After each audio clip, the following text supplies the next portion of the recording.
இருட்ட கண்டா பயம் உண்டாவதே அது ஏன்? இப்படி ஒரு கேள்வியை ஒரு பெரியவர்கிட்ட கேட்டாங்க. அதுக்கு அவர் பதில் சொல்றார்.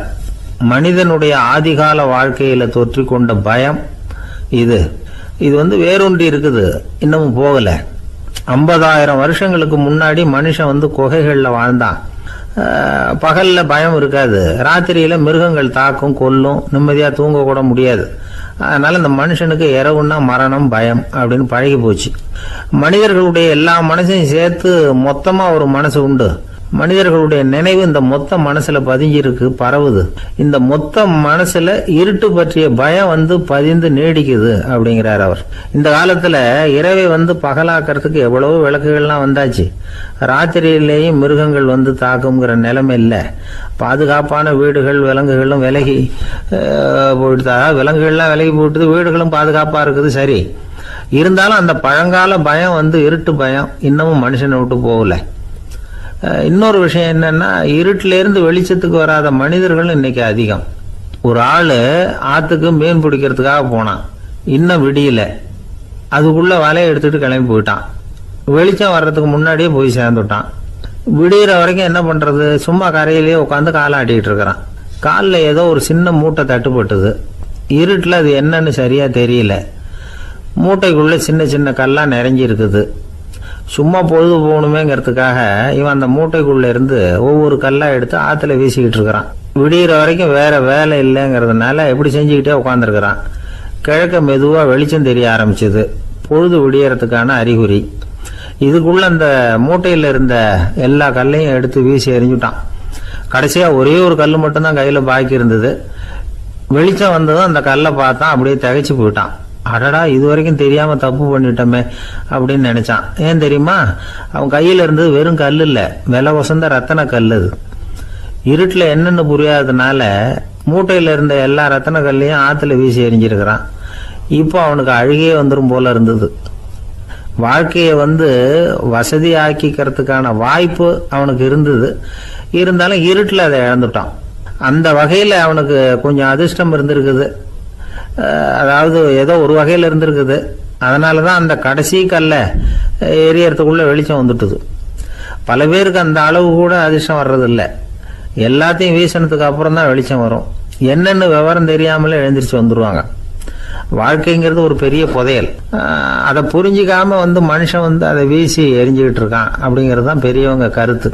சில பேருக்கு புரிஞ்சுக்கிற நேரம் வரும், அதுக்குள்ள வாழ்நாள்லாம் ஓடி போயிருக்கும். அதுக்கப்புறம் என்ன பண்றது? நம்மால் ஒருத்தன் கையில் ஒரு சின்ன பையோட வந்துகிட்டு இருந்தான். பை உள்ள ஏகப்பட்ட நகைகள், ரத்தன கல் எல்லாம் இருக்கு. வந்துகிட்டு இருந்தவன் திடீர்னு அந்த பையை அப்படியே ஒரு குளத்துல வீசி எறிஞ்சுட்டான். மகான்கள் தான் இப்படி பற்று இல்லாம இருப்பாங்க. என்னங்க இது, விலை மதிப்புள்ள அந்த பையை இப்படி குளத்துல வீசி எறிஞ்சுட்டீங்களே, இதுக்கு என்ன அர்த்தம் அப்படின்னு கேட்டார் அவன் கூட வந்தவர். அவன் மெதுவா இவர் காதோட காதா சொல்றான். ஒரு போலீஸ்காரர் பின்னாடி வந்துகிட்டு இருக்கிறார், அவர் போனதுக்கு அப்புறம் இதை எடுத்துக்குவேன் அப்படிங்கிறான். 2 பேர் சுவாரஸ்யமா பேசிட்டு இருக்கிறப்போ குறுக்க புகுந்து தொந்தரவு பண்றதுக்குன்னே சில பேர் இருப்பாங்க. அது ரொம்ப இடைஞ்சலா இருக்கும். இதே மாதிரி மின்காந்தம் கூட குறுக்க புகுந்து தொந்தரவு பண்ணும். கடைசியில் அது ஒரு பெரிய இடைஞ்சல கொண்டாந்து விட்டுரும். சில வீடுகளில் கேபிள் கனெக்ஷன் இல்லாமல் சில தனியார் டிவி காட்சிகள் தெரியும். அதுக்கு என்ன காரணம்னா இந்த மின்காந்த குறுக்கீடு தான் காரணம். இதைத்தான் சுருக்கமாக EMI அப்படின்னு சொல்கிறாங்க. அதாவது எலக்ட்ரோ மேக்னெட்டிக் இன்டர்ஃபியரன்ஸ். இது ஏற்படக்கூடிய இடங்கள் எது எதுன்னு எடுத்துக்கிட்டா அது ஒரு பெரிய பட்டியலாகவே போயிடும். இந்த EMI தொந்தரவு கேபிள் டிவியில் மட்டும்தான் இல்லை, ராக்கெட் ஏவுதளத்தில் உள்ள ரேடார்கள், அங்கே உள்ள சில சக்தி வாய்ந்த தொலைத்தொடர்பு சாதனங்கள், விமான தளங்களில் உள்ள ரேடார்கள், கப்பல் தளங்களில் பொருத்தப்பட்டிருக்கக்கூடிய சக்தி வாய்ந்த ஆண்டனாக்கள், இப்படி நிறைய சொல்லலாம். காவல் நிலையங்களில் பயன்படுத்தப்படுகிற வயர்லெஸ் தொடர்பு சாதனங்கள் கூட ஓரளவுக்கு இந்த மின்காந்த அலைகளை வெளியிடும். நம்ம வீட்டில் உட்காந்துக்கிட்டு ரேடியோ கேட்டுக்கிட்டு இருப்போம் அல்லது டிவி பார்த்துக்கிட்டு இருப்போம். அந்த சமயத்தில் பக்கத்து தெருவில் ஒரு மோட்டார் சைக்கிள் அல்லது காரு, குறிப்பாக பெட்ரோல் இன்ஜின், அது போகிறப்போ அதில் உள்ள மின்கலத்தில் அதாவது மேக்னட்டோ பேட்டரியிலிருந்து வெளிப்படுகிற மின்காந்த அலை இங்கே டிவியிலையும் ரேடியோவிலையும் கரகரப்பை உண்டு பண்ணும். சரி, இது வந்து பெருசாக என்ன இடைஞ்சலை உண்டு பண்ணிட போகுது அப்படின்னு நாம் அலட்சியமாக நினைக்கலாம். வயசானவங்களுக்கு மறதி நோயின்னு ஒன்று வரும்ல, அல்ஷமீர், அதாவது மூளையில் உள்ள செல்கள் வந்து செயலிழந்து போயிடுறது. அது செய்ய வேண்டிய வேலையை மறந்துடும். மனைவியே எதிரில் வந்து நின்னா கூட உன்னை எங்கேயோ பார்த்தது மாதிரி தெரியுதே அப்படின்னு சொல்லிட்டு இருப்பாங்க. அப்படி ஒரு மறதி. இந்த விசித்திரமான நோய்க்கு இதுவரைக்கும் மருந்தே இல்லைன்னு வேற சொல்கிறாங்க. இந்த மைக்ரோ ஓவன் அப்படின்னு சொல்லக்கூடிய சமையல் அடுப்புகள் கூட மின்காந்த அலைகளை வந்து வெளியிடுது. சமயத்தில் சில தொழிற்சாலைகளில் கூட பெரிய விபத்துக்களை இந்த இஎம்ஐ உண்டு பண்ணிவிடும். இதை பற்றி தீவிரமாக சிந்திக்க ஆரம்பித்ததே ஒரு விபத்துக்கு பிறகு தான். அமெரிக்காவுக்கும் வியட்நாமுக்கும் இடையில போர் நடந்தது. அந்த சமயம் அமெரிக்காவுக்கு சொந்தமான விமானம் தாங்கி கப்பல் ஒன்று வியட்நாமை தாக்கிறதுக்கு தயாராக ஏவுகணைகளோட கடலில் நிறுத்தி வைக்கப்பட்டிருந்தது. தற்செயலாக அந்த பகுதியில் கப்பல் தொலைத்தொடர்பு பகுதிக்கு அருகில் ஊடுருவிய இந்த சக்தி வாய்ந்த ரேடியோ அலைகள் ஏவுகணையில் இருந்த மின்னணு சர்க்கியூட்டை பூர்த்தி செஞ்சு வச்சுட்டுது. அவ்வளவுதான், ஏவுகணை அங்கேயே வெடித்து சிதறி போச்சு. 130 பேர் அந்த இடத்துலயே உடல் கருகி செத்து போட்டாங்க. ஏகப்பட்ட பொருள்கள் நாசம். இந்த விபத்துக்கான காரணம் என்னங்கிறத உடனடியாக யாராலையும் கண்டுபிடிக்க முடியல. ரொம்பவும் கடுமையாக முயற்சி பண்ணி கடைசியாக கண்டுபிடிச்சாங்க, இது வந்து இந்த இஎம்ஐ வேலை தான் அப்படின்னு. மின்னணு தொலைபேசிகள் இருக்கு. இதில் பேசும்பொழுது நம்ம காதை வந்து, அதாவது செவியை வந்து ஊடுருவக்கூடிய மின்காந்த அலையானது மூளைக்கு போய் அங்கே மூளை கட்டிகளை உருவாக்க ஊக்கம் கொடுக்குது அப்படின்னு வேற கண்டுபிடிச்சிருக்கிறாங்க. இந்த இஎம்ஐ ரொம்ப குறைஞ்ச மின்காந்த அழுத்தத்தில் நமக்கு எந்த பாதிப்பையும் ஏற்படுத்துறதில்லை. மின்காந்த அலைகள் அழுத்தத்தோடு இருக்கிற இடங்களில் ரொம்ப நேரம் இருந்தோம்னா நம்ம உடம்பின் வெப்பநிலை 2 டிகிரி செல்சியஸ் வரைக்கும் அதிகரிக்குதாம். அதனால் வெப்பநிலையை வந்து சீராக்கிறதுக்கு இதய துடிப்பும் வந்து அதிகரிக்குது. இப்படிலாம் கண்டுபிடிச்சிருக்கிறாங்க.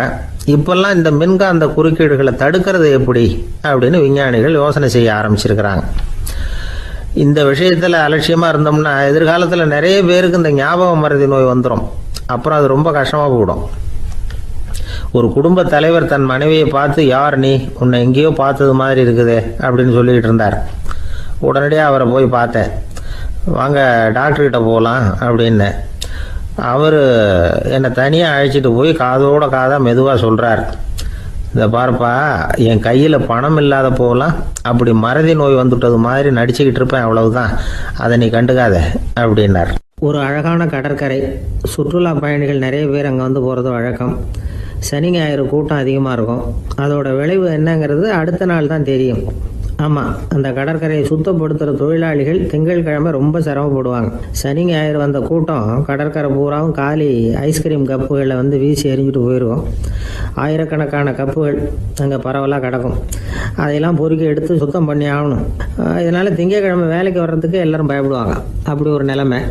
பல பேர் அன்னைக்கு வந்து லீவ் எடுத்துகிட்டு போயிடுறது வழக்கம். நமக்கு எதுக்கு இன்றைக்கி தொந்தரவுன்னு. இது ஒரு பெரிய பிரச்சனையாக இருந்தது. இதுக்கு என்ன பண்ணலாம் அப்படின்னு யோசனை பண்ணாங்க. ஒரு ஆலோசனை கூட்டத்துக்கு ஏற்பாடு பண்ணாங்களாம். அந்த நகர நிர்வாக அலுவலர்கள், பணியாளர்கள் எல்லாரும் அதில் கலந்துக்கிட்டாங்க. கூட்டம் ஆரம்பமாச்சு. ஆரம்பத்தில் சொன்னாங்க, இந்த பிரச்சனைக்கு ஒரு தீர்வு வேணும், என்ன பண்ணலாம், அதை முடிவு செய்கிறதுக்கு தான் இந்த கூட்டம். இதில் நீங்கள் செய்ய வேண்டியது என்னென்னா, உங்களுக்கு தோன்றுகிற யோசனை எதுவாக இருந்தாலும் சொல்லுங்கள். கொஞ்சம் கூட தயக்கம் வேண்டாம். நாம் சொல்கிற யோசனை ஈடுபடுமா படாதா அப்படின்லாம் யோசிக்க வேணாம். எல்லாருடைய யோசனைகளையும் அப்படியே பதிவு செய்துக்கிறோம். கடைசியாக அதிலேருந்து ஒரு சிறந்த யோசனையை தேர்வு பண்ணி அதை பயன்படுத்தலாம். இந்த சந்தர்ப்பத்தில் இன்னொரு முக்கியமான வேண்டுகோள், எவ்வளவு சாதாரணமான யோசனையாக இருந்தாலும் சரி, அது சொல்லும் பொழுது அடுத்தவங்க வந்து ஏளனம் செய்யக்கூடாது. இது ஒரு பெரிய யோசனையா அப்படின்னு சொல்லி எதையும் அலட்சியப்படுத்தக்கூடாது. இதுதான் அந்த கூட்டத்தின் ஆரம்பத்தில் செய்யப்பட்ட அறிவிப்பு.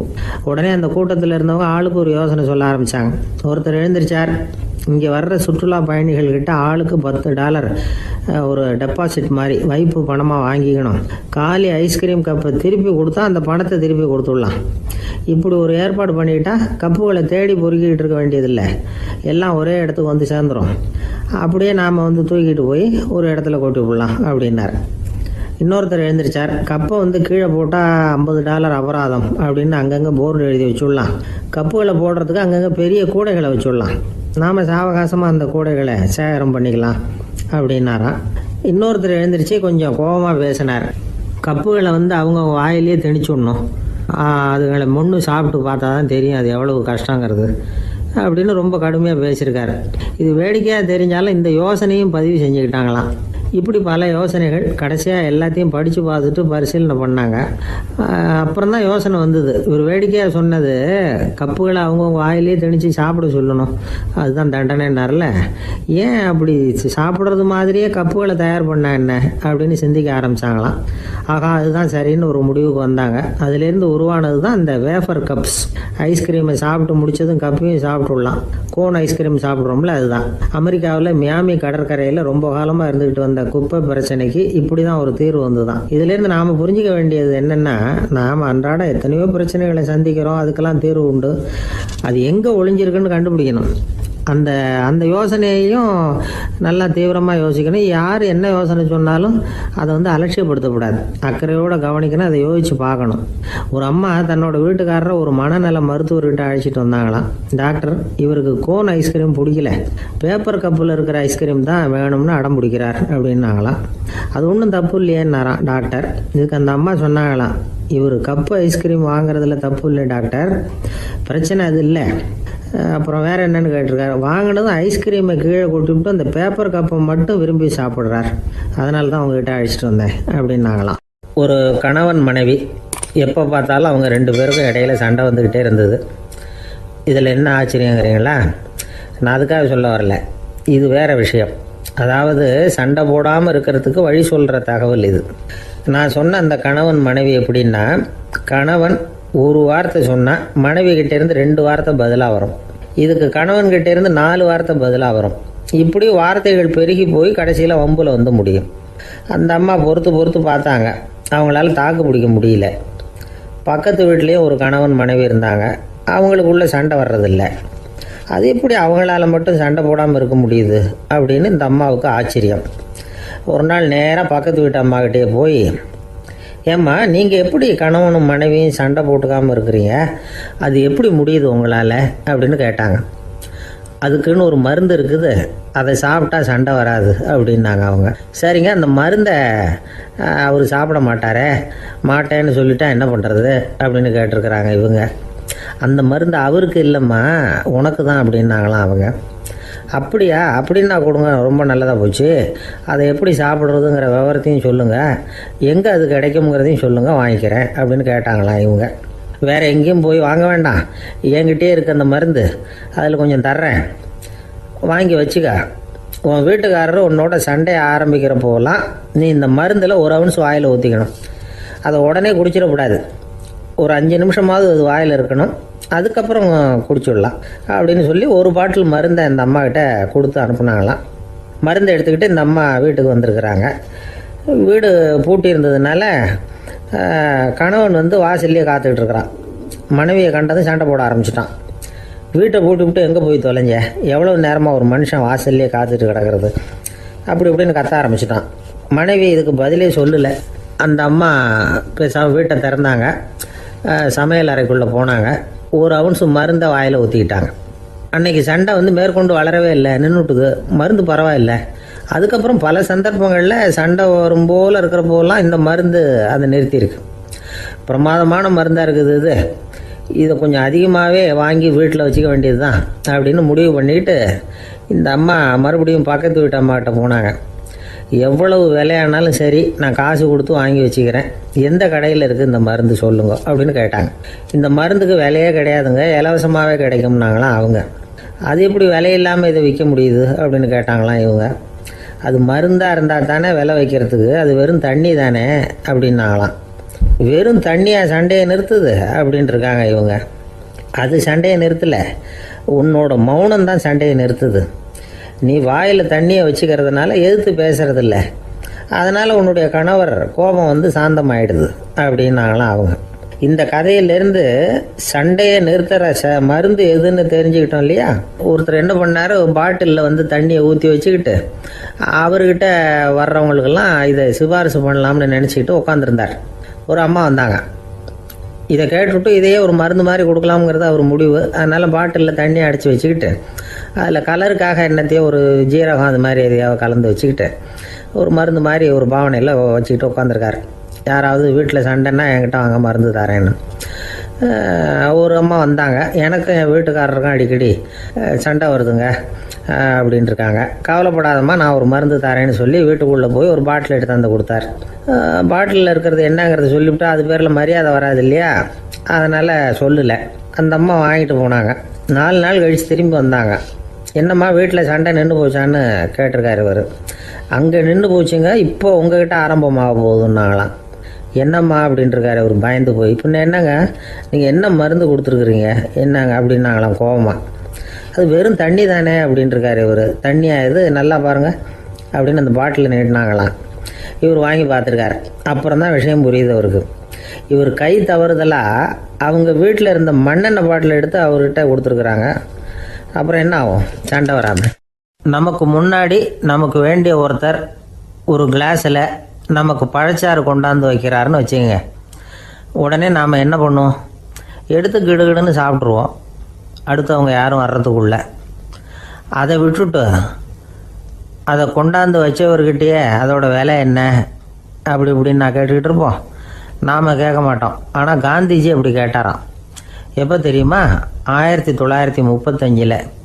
அந்த வருஷம் மே மாதத்தில் ஒரு நாள் காந்திஜி டெல்லியில் இருக்கிறார். அப்போ அவருக்கு 2 டம்ளர் மாம்பழச்சாறு கொண்டாந்து கொடுக்குறாங்க. அதை வாங்குறார். இதோட விலை என்ன அப்படின்னு கேட்டார் காந்திஜி.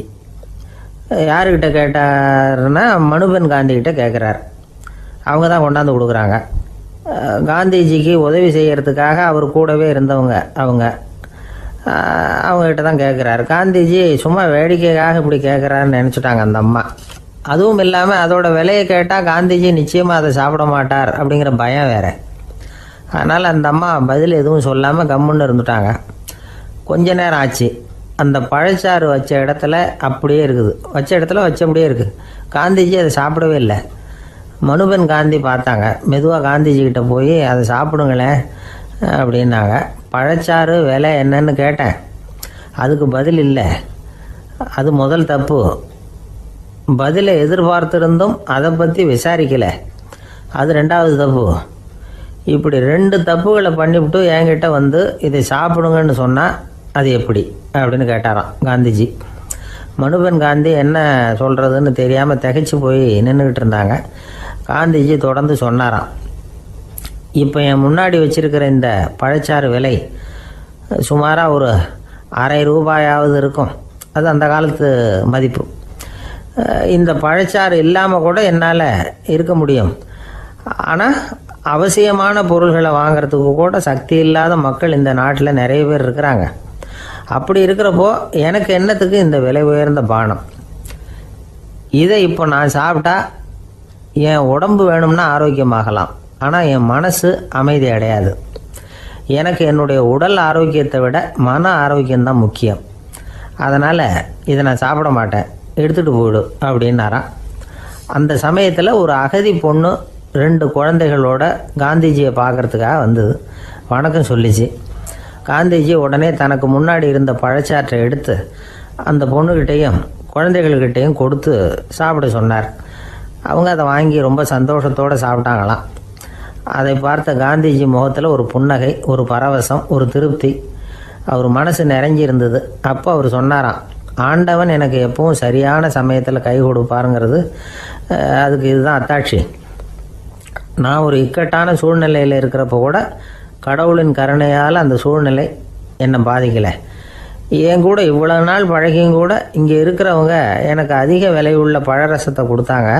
ஆனால் சரியான நேரத்தில் அதை சாப்பிட வேண்டியவங்களை என்கிட்ட அனுப்பி வச்சு என்னை சந்தோஷப்படுத்தினார் கடவுள், அவருக்கு நன்றி அப்படின்னாராம் மகாத்மா காந்தி. உடல் ஆரோக்கியத்தை விட மன ஆரோக்கியம்தான் எனக்கு முக்கியம்னு சொன்னார் பாருங்கள். அதை நாம் எல்லாரும் மனப்பூர்வமாக இன்றைக்கி சிந்திச்சு பார்க்கணும். இந்த காலத்தில் எல்லாரும் அப்படியா நினைக்கிறாங்க? எனக்கு தெரிஞ்ச ஒருத்தர் இருந்தார். தினமும் காலையில் ஒரு காஃபி சாப்பிட உட்கார்ற நேரத்தில் பக்கத்து வீட்டுக்காரர் வந்து சேருவார் கரெக்டாக. உடனே அவரும் தனக்குன்னு வந்திருக்கிற காப்பியை எடுத்து மனப்பூர்வமாக பக்கத்து வீட்டுக்காரர்கிட்ட கொடுத்துருவார். அதுக்கப்புறம் அவருக்காக வேறு காப்பி போட்டு கொண்டாந்து கொடுத்தாலும் வேண்டான்னு சொல்லிடுவார். ஆண்டவனாக பார்த்து சரியான நேரத்தில் அவரை எங்கள் வீட்டுக்கு தினமும் அனுப்பி வைக்கிறார் அப்படிம்பார். ஏன் அப்படி சொல்கிறீங்க அப்படின்னு கேட்டோம் ஒரு நாள். அதுக்கு அவர் சொல்கிறார், எனக்கு என்னோட உடல் ஆரோக்கியம்தான் முக்கியம். இதை கடவுள் புரிஞ்சுக்கிட்டு எங்கள் வீட்டு காப்பியை சாப்பிட்றதுக்கு தினமும் அடுத்த வீட்டுக்காரனை அனுப்பி வைக்கிறார் அப்படின்னார் அவர். தானத்துல சிறந்தது எது அப்படின்னு ஒரு கேள்வியை கேட்டு, தானத்துல சிறந்தது நிதானம் அப்படின்னு அதுக்கு ஒரு பதிலும் சொல்றவங்க உண்டு. நிதானம் ரொம்ப அவசியம். அதுவும் இன்றைய உலகத்துக்கு ரொம்ப அவசியம். இன்னைக்கு உலகம் ரொம்ப பரபரப்பா போய்கிட்டு இருக்குது. பொறுமையா இருக்கணும்னு நினைக்கிறவங்களால கூட அப்படி இருக்க முடியறதில்ல. பொறுமையை சோதிக்கிறது மாதிரி பல சம்பவங்கள். அதையெல்லாம் சந்திச்சே தீர வேண்டி இருக்குது. எங்க போனாலும் கியூவில் நிற்க வேண்டியிருக்குது. எங்க போனாலும் காத்துக்கிட்டு இருக்க வேண்டியிருக்கு. ஆஃபீஸ்லேயோ வீட்லேயோ கூட நீங்கள் நிதானமாக பொறுமையாக நடந்துக்க தெரியலன்னா உங்களுக்கு சிடுமூஞ்சி, முசுடு இப்படிலாம் பேர் வச்சுருவாங்க. அது உங்களுக்கு தேவையா?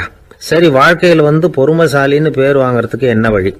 முதல் பாயிண்ட், நீங்கள் நினைக்கிறது, எதிர்பார்க்கறது, செய்யறது எல்லாமே 100% கரெக்டாக நடக்கணும்னு ஆசைப்படக்கூடாது. எதுவாக இருந்தாலும் அதில் ஓரளவுக்கு தவறு நடக்கலாம் அப்படிங்கிறத எதிர்பார்த்தே இருக்கணும். ஓரளவுக்கு அதை அனுமதிக்கணும். ஒரு நண்பரை 6 மணிக்கு ஒரு இடத்துக்கு வர சொல்லியிருக்கிறீங்க. 6 மணிக்கு அவர் வரல, உடனே பொறுமை இழந்து நடந்துக்கக்கூடாது. ஒரு 10 நிமிஷம் டிலே ஆகலாம். ஒரு வர்ற வழியில் பஸ்ஸு கூட ஏதாவது டிராஃபிக்கில் மாட்டியிருக்கலாம். அதெல்லாம் எதிர்பார்த்தே கொஞ்சம் காத்திருக்கிறதுல ஒன்றும் தப்பு இல்லை. சில சமயம் டிலே ஆகிறது கூட நல்லதாக முடியும். ஒரு பஸ்ஸை தவற விட்டுட்டு, ஐயோ கொஞ்சம் ஒரு 2 நிமிஷம் முன்னாடி வந்திருந்தா பிடிச்சிருக்கலாமே அப்படின்னு தவிச்சிக்கிட்டு இருப்பாங்க சில பேர். அடுத்தபடியாக வர்ற பஸ்ஸு நேரடியாக நீங்கள் போக வேண்டிய இடத்துக்கே கொண்டு போய் விடுற பஸ்ஸாக கூட இருக்கலாம்.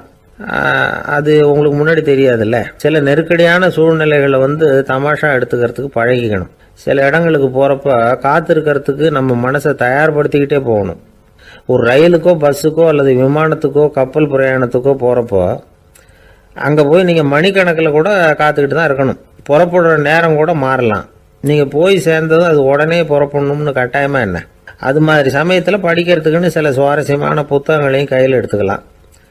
உங்களை சுற்றி எவ்வளவோ சுவாரஸ்யமான சம்பவங்கள் நடந்துக்கிட்டு இருக்குதுல்ல, அதையெல்லாம் வேடிக்கை பாருங்கள். எதுக்காக காத்துக்கிட்டு இருக்கிறோமோ அந்த காரியத்தில் உண்மையாகவே நமக்கு ஒரு அக்கறை இருந்தால் நமக்கு போர் அடிக்காது. சில கோயில்களில் பார்த்துருப்பீங்க, தரிசனத்துக்காக பக்தர்கள் நாள் கணக்கில் காத்துக்கிட்டு இருப்பாங்க. அவங்களெலாம் அழுத்துக்கிறது இல்லை. ஆண்டவனை தரிசிக்கணுங்கிற உண்மையான அக்கறை இருக்கிறதுனால அவங்களுக்கு போர் அடிக்கிறது இல்லை. ஆனால் சில சினிமா தியேட்டரில் கூட பார்க்கலாமே, சினிமா கியூ கூட அப்படி தான். சாயந்தரம் 6 மணி ஆட்டத்துக்கு காலம்பரம் 6 மணிக்கே போய் கூட காத்துக்கிட்டு இருப்பாங்க. அவங்களுக்கெல்லாம் போர் அடிக்காது, படம் பார்க்குற ஆர்வம். இன்னொரு முக்கியமான விஷயத்தை நாம் பழக்கப்படுத்திக்கணும். லிவ் ஃபார் தி மூமெண்ட் அப்படிங்கிறாங்க நிபுணர்கள். ரொம்ப பேர் எப்படின்னா அடுத்தபடியாக நடக்க போகிற விஷயத்திலேயே கவனமாக இருப்பாங்க. அந்த நினைப்புலேயே இந்த நிமிஷத்தை பொறுமை இல்லாமல் கழிப்பாங்க. ஒருத்தர் இருக்கார், அவர் எப்படின்னா ஆஃபீஸ் முடியறதுக்குள்ளேயே சார் 5 மணிக்கெல்லாம் ரெடியாக இருங்க, நாம் அந்த ஹோட்டலில் போய் டிஃபன் சாப்பிட்ணும் அப்படின்னு 4 மணிலேருந்து சொல்லிகிட்டு இருப்பார். 4:55 பரபரப்பாக ஓடி வருவார். 2 பேரும் புறப்படுவோம், ஹோட்டலுக்கு போவோம், சாப்பிட்டுக்கிட்டு இருப்போம். அப்படி சாப்பிட்டுட்டு இருக்கிறப்ப சார் சாப்பிட்டு முடித்ததும் நேராக ஒரு ஜவுளி கடைக்கு போகிறோம் அப்படிம்பார். பரபரக்க சாப்பிட்டு முடிப்பார், புறப்படுவார். ஜவுளி கடையில் அவசரமாக சீக்கிரம் பில் போடுங்க சார், சினிமாவுக்கு நேரம் ஆகிடும்பார். சினிமா தியேட்டரில் உட்காந்து அடுத்தபடியாக எங்கே டின்னர் சாப்பிட்றதுன்னு யோசனை பண்ணிகிட்டு இருப்பார்.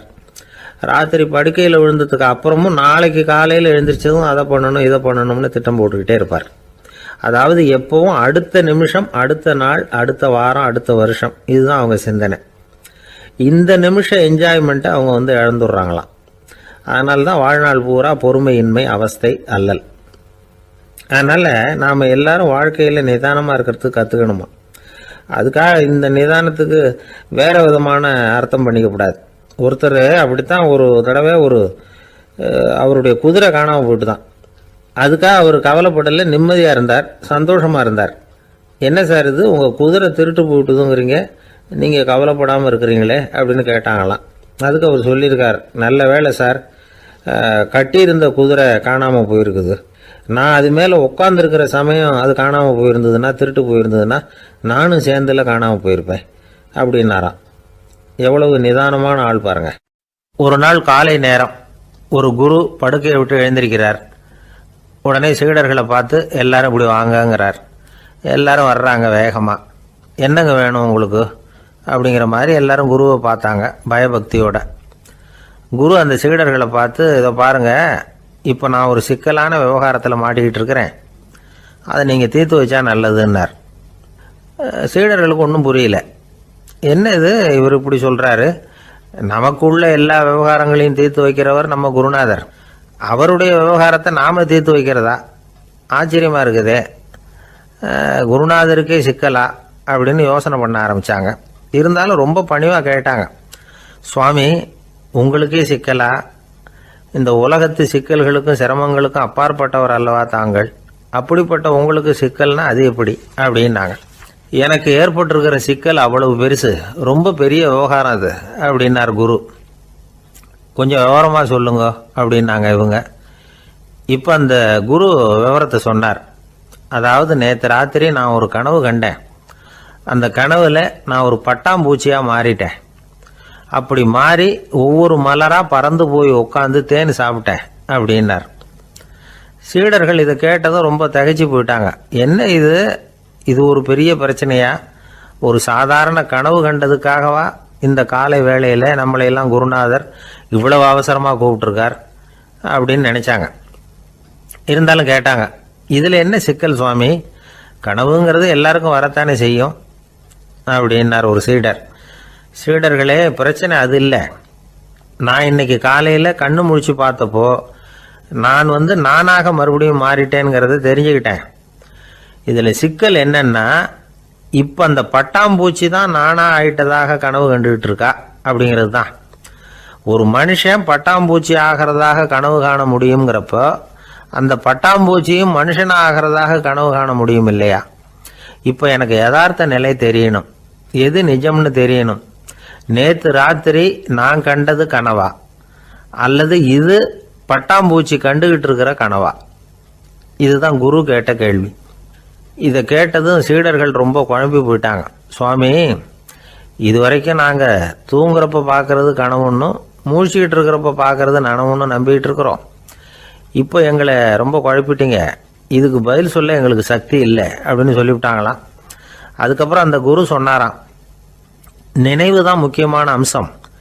முடிவு கட்டம்னா பகலின் நினைவுகளை விட இரவின் கனவுகளே ரொம்ப உண்மை. ஒருத்தன் தூங்க போனால் தூங்கிக்கிட்டே இருந்தால் அவன் காணும் கனவு பொய்ங்கிறத அவன் உணர மாட்டான். ஒவ்வொரு கனவும் காணும் பொழுது அது ரொம்ப உண்மையாக தான் தெரியுது. ஒரு கனவு கூட உண்மை இல்லைன்னு கனவுல தோன்றுவதே இல்லை அப்படின்னார் குரு. அகில வாழ்வு அத்தனையும் சொற்பனம் கண்டாய் அப்படிங்கிறார் தாயுமானவர். ஆகையினால நம்ம கனவுலேருந்து நாம் என்னைக்கு முழிச்சிக்க போகிறோம் அப்படிங்கிறது தான் ஒரு முக்கியமான கேள்வி. ஒருத்தர் வந்தார், காலில் கட்டோடு வந்தார். என்னங்க காலில் கட்டுன்னு? சார், நேற்று ராத்திரி தூக்கத்தில் எங்கள் வீட்டு கூரையில் ஏணியை சாத்தி வச்சு இறங்கினப்போ வழுக்கி விழுந்து காலை உடச்சிக்கிட்டேன்னார்.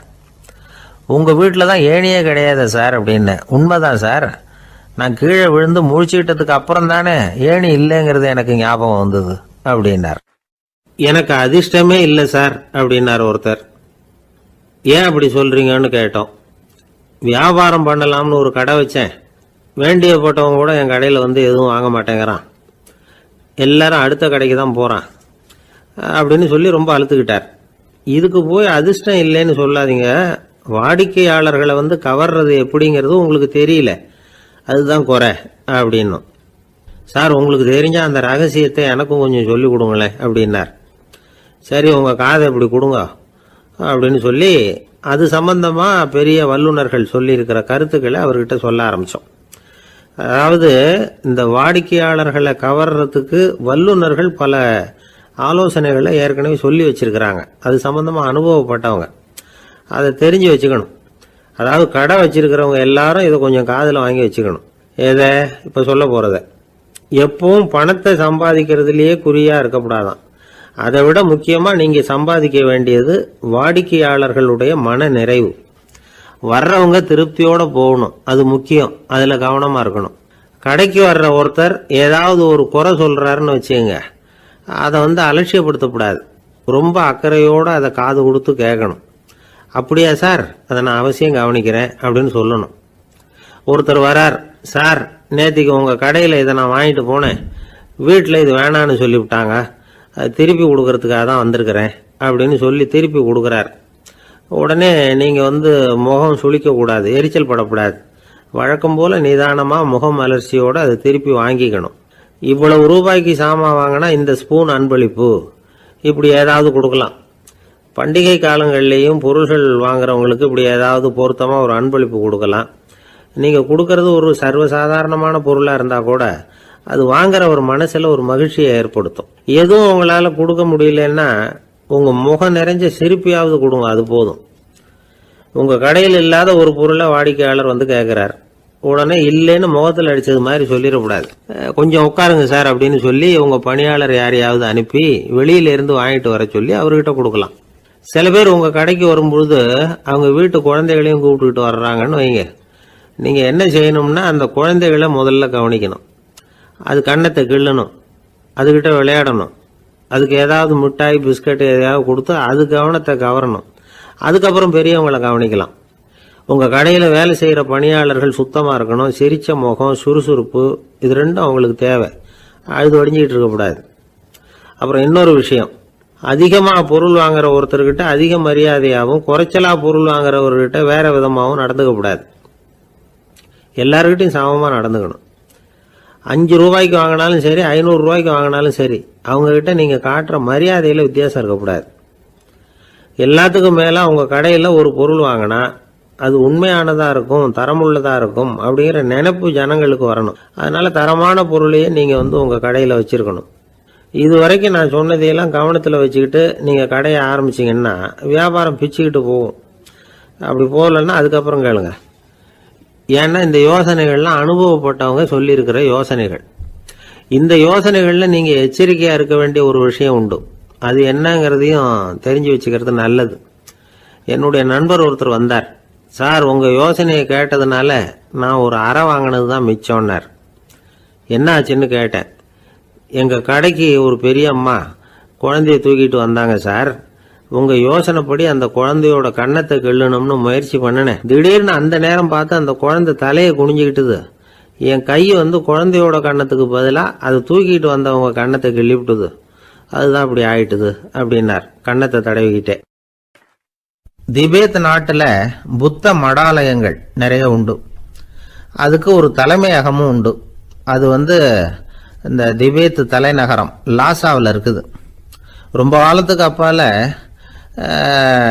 அதை பற்றிலாம் நிறைய விவரங்கள் எழுதி வச்சிருக்கிறாங்க. அது இப்போவும் நமக்கு கிடைக்குது. அதாவது ரொம்ப தூரத்துக்கு அந்தாண்ட மலைகளுக்கு நடுவில் ஒரு கிளை மடாலயம். அந்த மடத்தின் தலைவருக்கு வயசாயிட்டு தான். அதனால் தலைமை பொறுப்பை வேற ஒருத்தர்கிட்ட ஒப்படைக்கலாம் அப்படின்னு முடிவு பண்ணாராம். உடனே ஒரு லாமாவை கூப்பிட்டார். அவர் மூலமாக தலைமை மடாலயத்துக்கு செய்தி அனுப்புனார், பொருத்தமான வாரிசு ஒருத்தரை அனுப்பி வைக்கும்படியாக. அந்த வாலிப லாமா புறப்பட்டார்.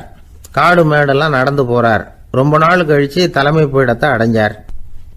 தலைமை குரு கிட்ட விவரத்தை சொன்னார். தகுதியான ஒருத்தரை அனுப்பி வச்சா அழைச்சிட்டு போறேன் அப்படின்னார்.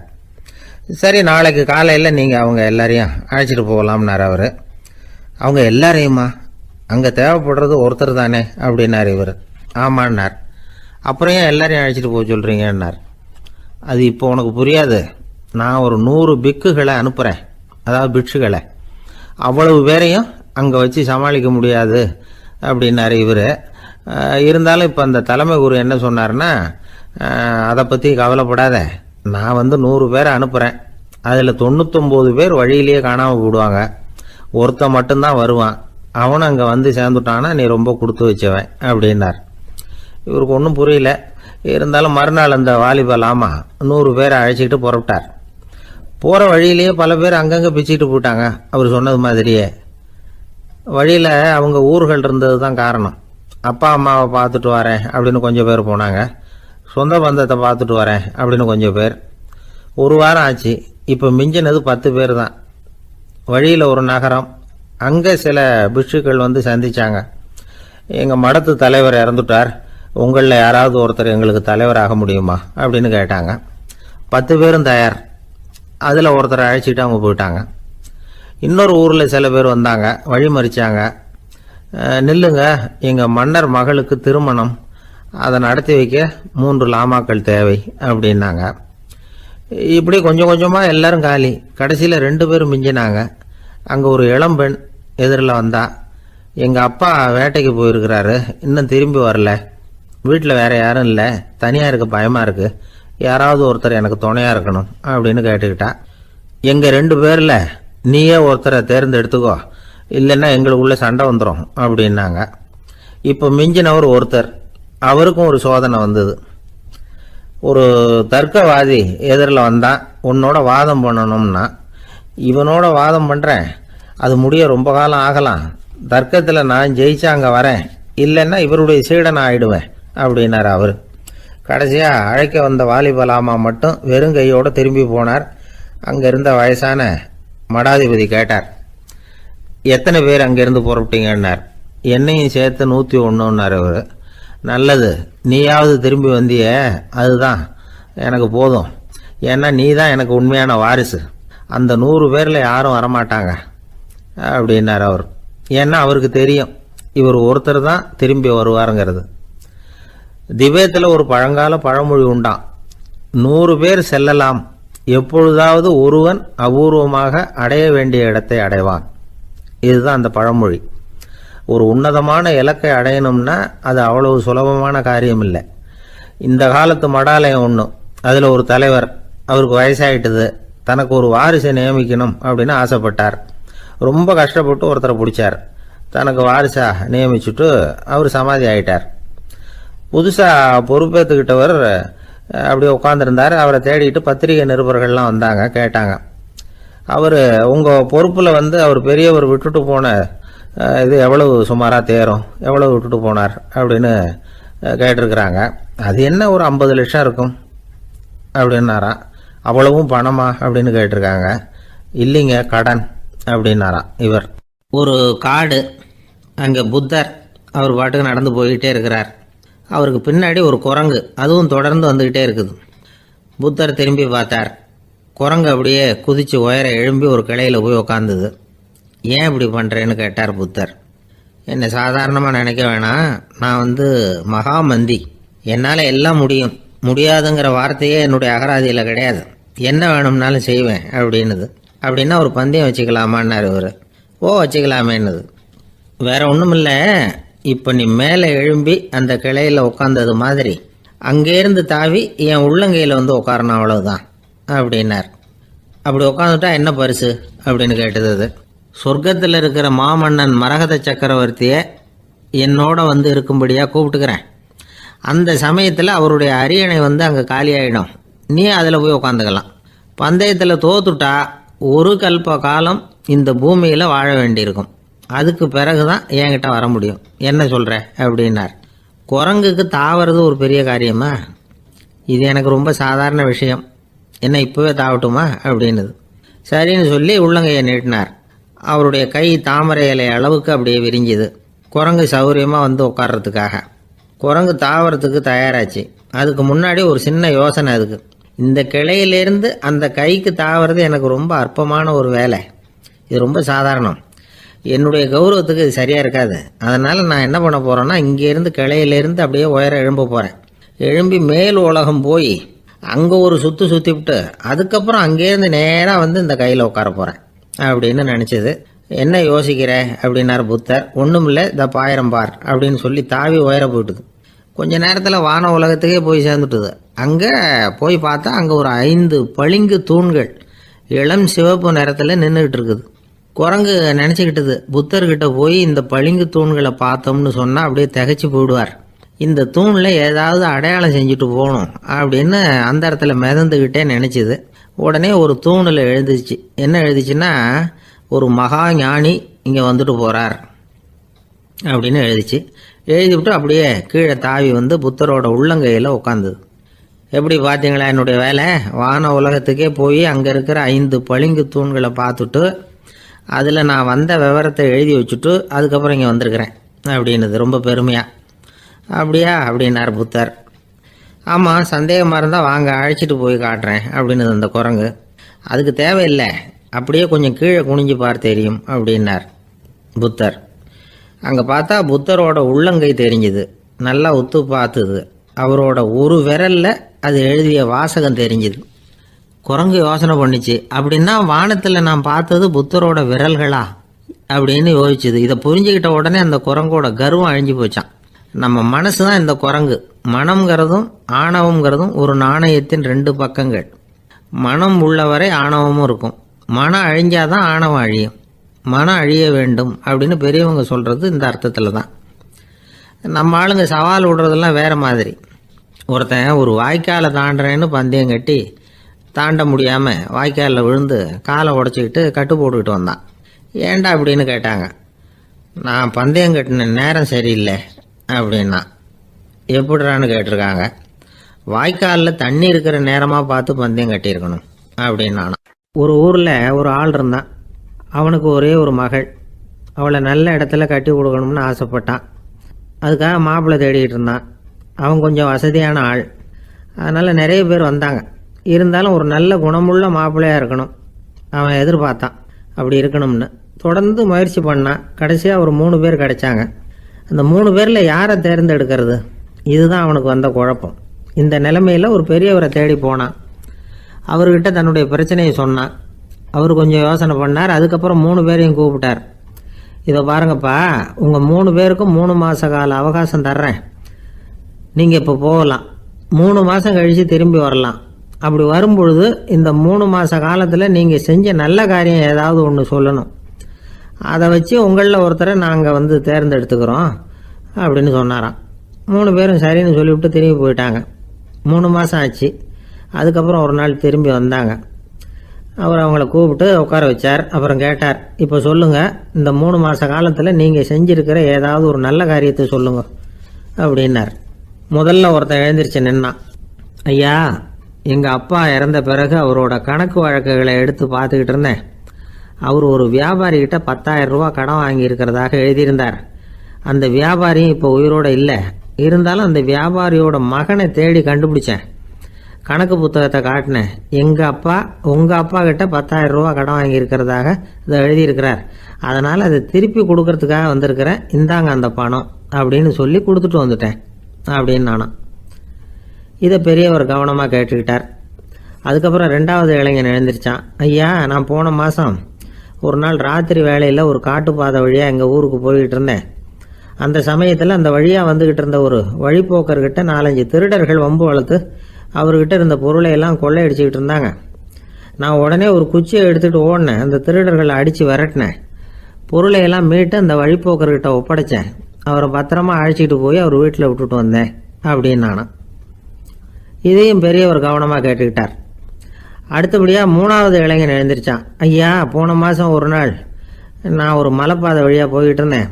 மலைப்பாதை விளிம்பில் ஒரு மதகு கட்டை, அது மேலே ஒரு ஆள் படுத்து தூங்கிட்டு இருந்தான். அந்த பக்கம் தவறி உருண்டு விழுந்திருந்தான்னா அதில் பாதாளம். அது மலையடி வாரத்தில் போய் தான் விழணும். அவ்வளவு பள்ளம்.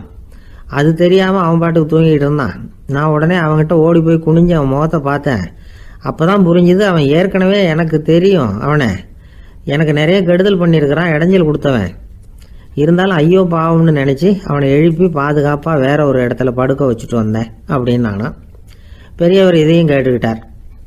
அதுக்கப்புறம் அவங்க 3 பேரையும் பார்த்து, நீங்கள் போகலாம், நாங்கள் யோசித்து முடிவு பண்ணி உங்களுக்கு சொல்லி அனுப்புகிறோம் அப்படின்னாராம். அந்த இளைஞர்கள் புறப்பட்டு போயிட்டாங்க. அதுக்கப்புறம் அந்த பெண்ணோட அப்பாவை பார்த்து சொன்னார், இந்த 3 பேருமே நல்ல பிள்ளைங்க தான், அதில் ஒன்றும் சந்தேகம் இல்லை. இருந்தாலும் இந்த 3 பேர் செஞ்ச செயல்களையும் ஒப்பிட்டு பார்க்க வேண்டியிருக்கு.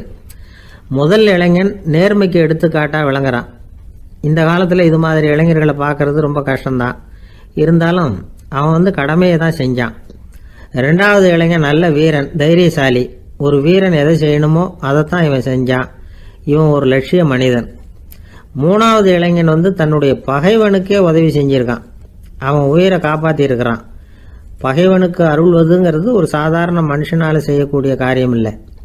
பகையை மறக்கிறதும் பகைவனுக்கு அருள்வதும் தெய்வீக பண்புகள். அதனால் இவனையே உன்னுடைய மகளுக்கு ஏற்ற மாப்பிள்ளையா தேர்ந்தெடுக்கலாம் அப்படின்னு சொன்னாங்களாம். ஒரு நல்ல நாளில் அவங்களுக்கு திருமணம் நல்ல விதமாக நடந்து முடிஞ்சுதான். இது சுவாமி சின்மயானந்தர் சொல்லியிருக்கிற ஒரு கதை. இதிலேருந்து நாம் புரிந்து கொள்ள வேண்டிய ஒரு கருத்து, நமக்கு கெடுதல் பண்ணவங்களுக்கும் நாம் நல்லது செய்யணும். ஆனால் நடைமுறையில் அப்படி நம்மளால் செய்ய முடியறதில்ல. அதுதான் சிக்கல். நம்மால் ஒருத்தங்கிட்ட கேட்டான், ஏண்டா உன்னுடைய பகைவன் ஒருத்தன் அது மாதிரி ஒரு மலைப்பாதை மதகு கட்டையில் படுத்திருந்தா உடனே நீ என்ன நினைப்ப அப்படின்னு கேட்டோம். இது ஒரு அருமையான சந்தர்ப்பம்னு நினைப்பேன் அப்படின்னா. எதுக்குன்னு கேட்டோம். அவனை அந்த பக்கமாக உருட்டி கீழே தள்ளுறதுக்கு அப்படின்னா. ஒரே ஒரு ஊரில் ஒரு பாதிரியார் இருந்தார். ரொம்ப நாள் சந்தோஷமாக வாழ்ந்தார். ஒரு நாள் அவர் மடத்து சமையல் அறையில் பாத்திரங்களை கழுவி துலக்கி சுத்தப்படுத்திக்கிட்டு இருந்தார். அந்த சமயத்தில் ஒரு தேவதூதன் அவர் முன்னாடி வந்து நின்னான். இவர் நிமிர்ந்து பார்த்தார். ஆண்டவர் என்னை உங்ககிட்ட அனுப்பியிருக்கிறார், பரலோகத்தில் வாசம் செய்யறதுக்கு உங்களுக்கு நேரம் வந்துட்டுது அப்படின்னு நான் அந்த ஆள். ஆண்டவருக்கு என்னோட ஞாபகம் வந்ததுக்கு நன்றி. ஆனாலும் இப்போ இங்கே நீயே பாரு, எவ்வளவு பாண்டங்கள் பாக்கி இருக்கு, இவ்வளவையும் நான் சுத்தப்படுத்த வேண்டியிருக்கு. நான் நன்றி கெட்டவனாக இருக்க விரும்பலை. இந்த பணியை முடிக்கிற வரைக்கும் என்னுடைய பரலோக வாழ்வை தள்ளி வைக்க முடியுமா? நீ என்ன நினைக்கிற அப்படின்னு கேட்டார். தேவதூதன் தனக்கே உரிய விவேகத்தோட அன்போட பாதிரியாரை பார்த்தான். சரி, என்ன செய்யலாம்ங்கிறத அப்புறம் சொல்கிறேன் அப்படின்னு சொல்லிவிட்டு புறப்பட்டு போயிட்டான். ஒரு நாள் அந்த பாதிரியார் தோட்டத்தில் உள்ள களைகளை எல்லாம் ஒரு களை கொத்தியால் கொத்தி களை எடுத்துக்கிட்டு இருக்கிறார். அந்த சமயத்தில் இந்த தேவதூதன் மறுபடியும் அவர் முன்னாடி நிற்கிறான். பாதிரியார் பார்த்தார். இதை பாரு, இந்த தோட்டம் பூராவும் எவ்வளவு களை மண்டி கிடக்கு, பரலோகம் கொஞ்ச காலம் எனக்காக பொறுத்திருக்கலாம்னு நீ நினைக்கிறியா அப்படின்னு கேட்டார். தேவதூதன் சிரிச்சுக்கிட்டே மறுபடியும் மறைஞ்சிட்டான். மறுபடியும் அவர் களை எடுக்கிறது, தானிய களஞ்சியத்துக்கு வர்ணம் பூசுறது, இப்படிப்பட்ட வேலைகளில் ஈடுபட்டிருக்கார். இன்னொரு நாள் ஒரு மருத்துவமனையில் நோயாளிகளை கவனிச்சுக்கிட்டு ரொம்ப தீவிரமாக இருக்கிறார் அந்த பாதிரியார். ஒரு நோயாளியோட தாகத்துக்கு தண்ணீர் கொடுத்துட்டு நிமிர்ந்து பார்க்குறப்போ தேவதூதன் மறுபடியும் அவர் முன்னாடி நிற்கிறான். இந்த தடவை பாதிரியார் தன்னலமற்றவராக பேரன்பை காட்டக்கூடிய வகையில் தன்னுடைய 2 கைகளையும் உயர்த்தியபடி தேவதூதனின் கவனத்தை பிணியால் வாடக்கூடிய நோயாளிகளின் பக்கம் திருப்பினாராம். தேவதூதன் ஒன்றும் சொல்லலை, மறைஞ்சிட்டான். அன்னைக்கு சாயந்தரம் பாதிரியார் மடத்தில் உள்ள தன்னுடைய அறைக்கு போய் இளைப்பாறினார். யோசித்து பார்த்தார். தேவதூதனையும் தேவதூதனின் விருப்பத்தையும் பல நாள் தள்ளி போட்டு வந்ததையும் அவர் ரொம்ப நினச்சி பார்த்தார். திடீர்னு தான் முதுமை அடைகிறதையும் சோர்வு அடைகிறதையும் உணர்ந்தார். ஆண்டவரை நினைச்சார். ஆண்டவரே, உம்முடைய தூதனை மறுபடியும் என்கிட்ட அனுப்புனா நான் சந்திக்கிறதுக்கு ஆவலாக இருக்கேன் அப்படின்னு சொல்கிறப்பவே தேவதூதன் பக்கத்தில் நின்னான். பாதிரியார் நிமிர்ந்து பார்த்தார். நீ இப்போவே என்னை அழைச்சிக்கிட்டு போக விரும்பினா நான் பரலோகத்துக்கு வர்றதுக்கு தயாராக இருக்கேன்னார். தேவதூதன் அந்த பாதிரியாரை அன்போடவும் விவேகத்தோடவும் பார்த்து, நீங்கள் என் கூட பரலோகத்துக்கு வர்ற தயாராக இருக்கிறதா சொல்கிறீங்க, ஆனால் நீங்கள் இது வரைக்கும் வேறு எங்கே இருந்ததான் நினைக்கிறீங்க அப்படின்னானோ. அப்படின்னா இது வரைக்கும் இருந்த இடம்தான் பரலோகம் அப்படிங்கிறத உணர்த்தியிருக்கிறான். பரலோகம்னா என்னன்னு புரிஞ்சுக்கிறதுக்கு இந்த சம்பவம் நமக்கு உதவியாக இருக்குது. தொண்டு செய்கிறத விட பெரிய செயல் வேறு எதுவும் இருக்க முடியாது. அது நம்ம மனசுக்கு கொடுக்குற சுகத்தை வேறு எதுவும் கொடுக்க முடியாது. நாம் தொண்டு செய்கிற இடம் தான் அந்த புண்ணிய இடம். ஆனால் இந்த காலத்துல எல்லாம் நாம் தொண்டு செய்யணும்னு நினச்சி ஏதாவது ஆரம்பித்தா கூட அதை ஒரு மாதிரியாக சுற்றி நின்று வேடிக்கை பார்க்க ஆரம்பிச்சிடுறாங்க. ஒரு பெரியவர் அப்படித்தான் ஒரு தொண்டு செஞ்சுக்கிட்டு இருந்தார். ஒரு கோவில் கட்டிக்கிட்டு இருந்தாங்க. அதில் ஒரு இடத்துல ஒரு பலகையை வச்சு ஆணி அடிக்கிற வேலையை செஞ்சுக்கிட்டு இருந்தார் அந்த பெரியவர். ஒரு சின்ன பையன் அதை ரொம்ப ஊக்கமாக அக்கறையாக கவனிச்சுக்கிட்டு இருந்தான். பெரியவர் இதை கவனித்தார். என்னப்பா பார்க்குற, உனக்கும் இது மாதிரி தொண்டு செய்யணும்னு ஆசையாக இருக்கா அப்படின்னு கேட்டார். அதுக்கு அந்த பையன் சொல்கிறான், அப்படி இல்லைங்க, நீங்கள் ஆணி அடிக்கிறப்போ கையில் சுத்தியால் அடிச்சுக்கிட்டா எப்படி துடிப்பீங்க, எப்படி கத்துவீங்கன்னு தெரிஞ்சுக்கிறதுக்காக அதை பார்க்கணும்னு ஆசை, அதுக்காக தான் காத்துக்கிட்டு இருக்கேன் அப்படின்னு நான். ஒருத்தர் சிகரெட்டும் கையுமா வந்தார். சார், இந்த புகைப்பிடிக்கிற பழக்கத்தை நிறுத்தி போடணும்னு தான் பார்க்குற முடியலன்னார். புகைப்பிடிக்கிறத நிறுத்துறது ரொம்ப சுலபம் சார் அப்படின்னார் இன்னொருத்தர். எப்படி சொல்கிறீங்கன்னு கேட்டார் அவர். நான் கூட ஏற்கனவே 10 தடவை அந்த பழக்கத்தை நிறுத்தி இருக்கிறேன் சார் அப்படின்னார் இவர். இதுலேருந்து என்ன தெரியுது? புகைப்பழக்கத்தை திடீர்னு விட்டு விடுறதுங்கிறது ரொம்ப கஷ்டம்னு தெரியுது. இருந்தாலும் இது சம்பந்தமான ஆராய்ச்சி, அனுபவம், இது 2ஐயும் அடிப்படையாக வச்சு சில வழிமுறைகளை சொல்கிறாங்க. அதாவது புகைப்பிடிக்கிறத நிறுத்துறதுக்கு 10 வழிகள் உண்டு அப்படின்னு சொல்கிறாங்க. அது என்னங்கிறத தெரிஞ்சுக்கிட்டா உபயோகப்படுதான்னு பார்க்கலாமே. முதல் கருத்து என்னன்னா, கொஞ்ச நாளைக்கு புகைப்பிடிக்கிற நண்பர்களை விட்டு விலகி இருக்கணும். இதனால் புகைப்பிடிக்கிற ஆசை குறையும். அந்த பழக்கத்தை மறுபடியும் ஆரம்பிக்கப்படாதுங்கிற எண்ணம் உறுதிப்படும். 2வது கருத்து, புகைப்பிடிக்கிறதை எதிர்த்து தீவிரமாக பிரச்சாரம் செய்ய ஆரம்பிச்சிடணும். அது அடுத்தவங்களுக்கும் உபயோகப்படும், உங்களுக்கும் உபயோகப்படும். உங்கள் உள்ளுணர்வை அது தூண்டும், உங்களை உறுதி கொள்ள வைக்கும். மூன்றாவது கருத்து என்னன்னா, தினமும் 2 தடவை குளிக்கணும். எப்படி தெரியுமா? முதல்ல வெது வெதுப்பான தண்ணீர், அப்புறம் குளிர்ந்த தண்ணீர், இப்படி மாறி மாறி குளிக்கணுமா. 4வது கருத்து, உடற்பயிற்சிகள் செய்யணும். மூச்சு வாங்குற மாதிரியான பயிற்சிகள் ரொம்ப நல்லதான். பிராணாயாமம் அப்படிங்கிற மூச்சு பயிற்சி ரொம்ப நல்லதுங்கிறாங்க. அப்புறம் 5வது கருத்து, சாப்பாடு மிதமாக இருக்கணும், சீராக இருக்கணும். பச்சை காய்கறிகள், பழங்கள் சாப்பாட்டில் சேர்த்துக்கலாம். அடிக்கடி கொஞ்சம் கொஞ்சமாக சாப்பிட்டு ரத்தத்தில் சர்க்கரையின் அளவை பராமரிக்கணும். இது நரம்புகளை அமைதிப்படுத்தும். 6வது கருத்து என்னன்னா, ரொம்ப நேரம் பசியோடு இருக்கக்கூடாது. புகைப்பிடிக்கிறத நிறுத்த முயற்சி செய்யும் பொழுது எடை குறைப்பு நடவடிக்கைகளை மேற்கொள்ளக்கூடாது. 7வது கருத்து, காப்பி, தேநீர், மதுபானம், அப்புறம் போதைப் பொருள்கள் கலந்த உணவுகள் இதெல்லாம் வேணாம். புகைப்பிடிக்கிறத அதெல்லாம் ஊக்கப்படுத்தும். கடுகு, மிளகு, அப்புறம் காரமான பொருள்களை தவிர்க்கணும். உப்பு அளவை குறைக்கணும். தினமும் 10 குவளை தண்ணீராவது குடிக்கணும். வெறும் தண்ணி புகைப்பிடிக்கிற ஆவலை தணிக்குதான். 8வது கருத்து, கையில் சிகரெட்டு, புகையில ஏதாவது இருந்தால் உடனே தூக்கி எறிஞ்சிடுங்க. அது கையில் இருக்கிற வரைக்கும் புகைப்பிடிக்கிற ஆசை வந்துக்கிட்டே இருக்கும். 9வது கருத்து என்னென்னா, இறை நம்பிக்கை உள்ளவங்க புகைப்பிடிக்கிற எண்ணம் வர்றப்போவெல்லாம் பிரார்த்தனை செய்ய ஆரம்பிச்சுடலாம். 10வது கருத்து, உங்களுக்கு ரொம்பவும் வேண்டியவங்க யாரோ அவங்கக்கிட்ட எல்லாம் நீங்கள் புகைப்பிடிக்கிறத நிறுத்தி விட்டதா சொல்லிவிடுங்க. இந்த 10 வழிகளையும் கடைபிடிக்க ஆரம்பிச்சுட்டா புகைப்பிடிக்கும் பழக்கத்தை நிறுத்தி விடலாம் அப்படின்னு சொல்கிறாங்க அனுபவப்பட்டவங்க. முயற்சி பண்ணி பார்க்கலாம். ஒரு முக்கியமான இடத்துல நின்றுக்கிட்டு இருந்தார் ஒருத்தர். அங்கே இன்னொருத்தர், ஏன் சார் இந்த இடத்துல சிகரெட் பிடிக்கலாமா அப்படின்னு அனுமதி கேட்டார். இந்த இடத்துல சிகரெட் பிடிக்கக்கூடாதுங்க அப்படின்னாரு இவர். நீங்கள் இப்படி சொல்கிறீங்க, ஆனால் இந்த இடத்துல கீழே நிறைய சிகரெட் துண்டுகள் கிடக்குதே, அவங்கெல்லாம் யார்? அவங்கெல்லாம் உங்கள் மாதிரி என்கிட்ட அனுமதி கேட்காதவங்க அப்படின்னாராம் இவர்.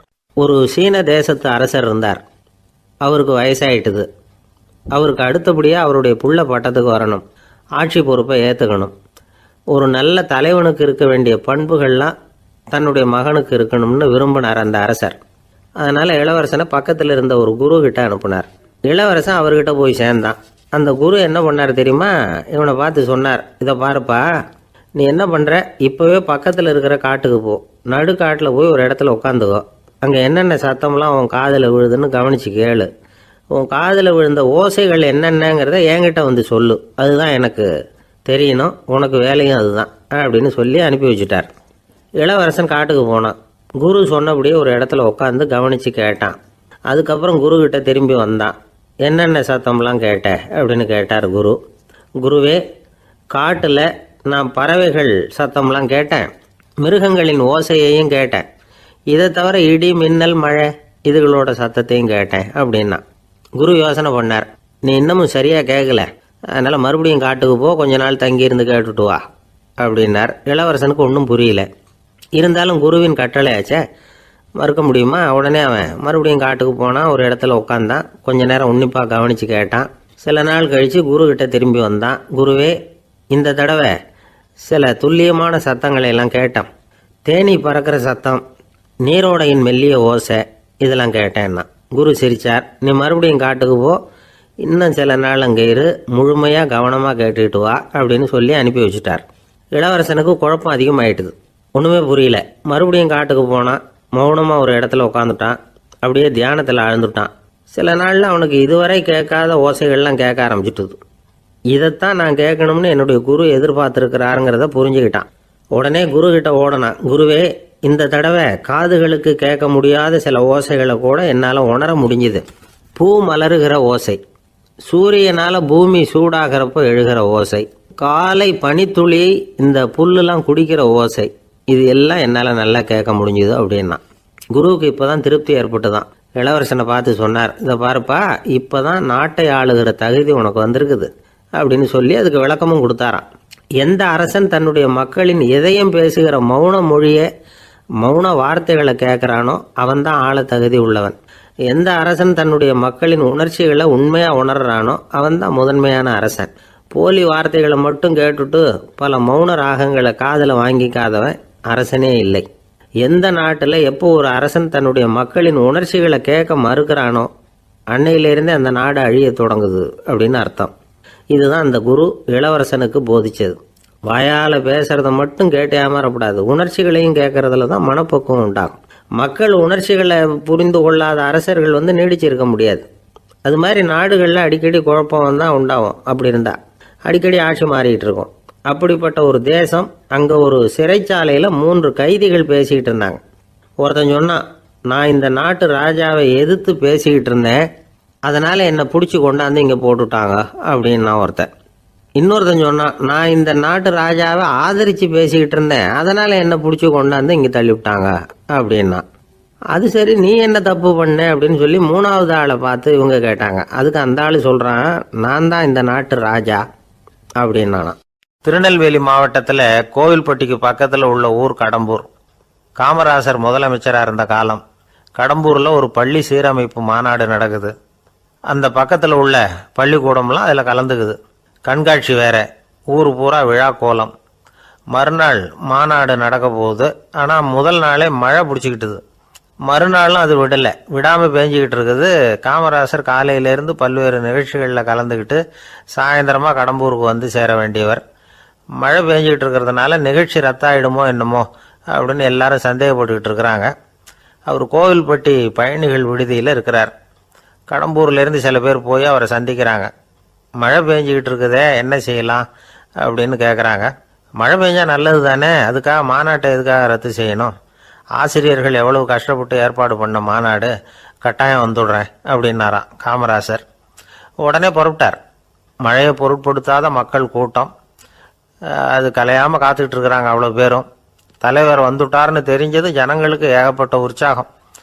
ஜனங்கள் அவ்வளவு உற்சாகமாக வரவேற்றாங்க. மாநாடு ஆரம்பமாச்சு. மலர் மாலைகள் மலை மாதிரி குவிய ஆரம்பிச்சுட்டுது. வரிசையாக ஒவ்வொரு கல்வி நிலையம் சார்பாகவும் வரவேற்பு பத்திரம் வாசித்து கொடுக்குறாங்க. என்ன வாசிக்கிறாங்கங்கிறத காமராசர் கூர்ந்து கவனிக்கிறார். ஏகப்பட்ட புகழ் மொழிகள், ரொம்ப பாராட்டி புகழ்ந்து என்னென்னமோ வாசிச்சுக்கிட்டு இருக்கிறாங்க. கொடை வள்ளலே, குணக்குன்றே, மலையே, கடலே, இப்படி தமிழ் மொழியில் பாராட்டுறதுக்கு எத்தனை வார்த்தைகள் உண்டோ அத்தனையும் அதில் சேர்த்துருக்குறாங்க. காமராசர் பொறுமை இழந்துட்டார். போதும் போதும், உங்கள் எல்லாரையும் பார்த்து 2 வார்த்தை பேசிவிட்டு போகிறதுக்காக தான் நான் வந்திருக்கிறேன். எல்லாரும் மழையில் சிரமப்பட்டு நின்றுக்கிட்டு இருக்கிறீங்க, இப்படி என்ன புகழ்ந்து படிச்சுக்கிட்டே இருந்தால் எப்படி அப்படின்னாராம். அதுக்கப்புறம் பேசி முடிச்சிருக்கிறார். மாநாட்டு நிகழ்ச்சிகள் முடிஞ்சதும் இன்னொரு நிகழ்ச்சியில் கலந்துக்கிறதுக்காக புறப்பட்டாராம். ஒரு திறந்த ஜீப்பில் அவரை ஊர்வலமாக அழைச்சிக்கிட்டு போயிருக்கிறாங்க. தெருவில் 2 பக்கமும் ஏகப்பட்ட கூட்டம்.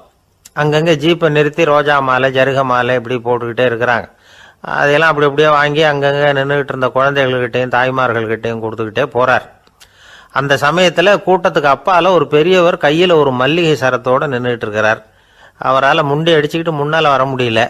காமராசர் இதை கவனிக்கிறார். அவ்வளவுதான், உடனே நிறுத்தப்பா வண்டிய அப்படிங்கிறார். ஜீப்பு நிற்கிது.